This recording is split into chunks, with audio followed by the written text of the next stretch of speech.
ప్రకాశం జిల్లా మద్దిపాడు పోలీస్ స్టేషన్లో ప్రముఖ సినీ దర్శకుడు రామ్ గోపాల్ వర్మపై పోలీస్ కేసు నమోదైంది. ఈ కేసులో పోలీసులు విచారణ వేగవంతం చేశారు. ప్రత్యేక బృందాన్ని ఏర్పాటు చేసి దర్యాప్తు ప్రారంభించారు. నవంబర్ 19న మద్దిపాడు పిఎస్లో విచారణకు హాజరు కావాలంటూ ప్రకాశం జిల్లా పోలీసులు రామ్ గోపాల్ వర్మకు నోటీసులు ఇచ్చేందుకు హైదరాబాద్లోని ఆయన నివాసానికి చేరుకున్నారు.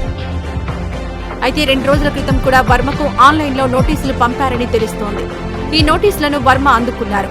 ఆయన నోటీసులు అందుకుంటున్న ఫోటో ప్రస్తుతం సోషల్ మీడియాలో చక్కర్లు కొడుతోంది. ఈ వీడియో నచ్చితే లైక్ చేయండి. అలాగే మా ఛానల్ ని ఫస్ట్ టైం కనుక చూస్తున్నట్టయితే ఇప్పుడే సబ్స్క్రైబ్ చేసుకుని పక్కనే ఉన్న గంట సింబల్ ని యాక్టివేట్ చేసుకోండి. అప్పుడే మేము పెట్టే ప్రతి వీడియో మీకు నోటిఫికేషన్ గా వస్తుంది. అలాగే ఈ వీడియో పూర్తిగా చూసినందుకు ధన్యవాదాలు.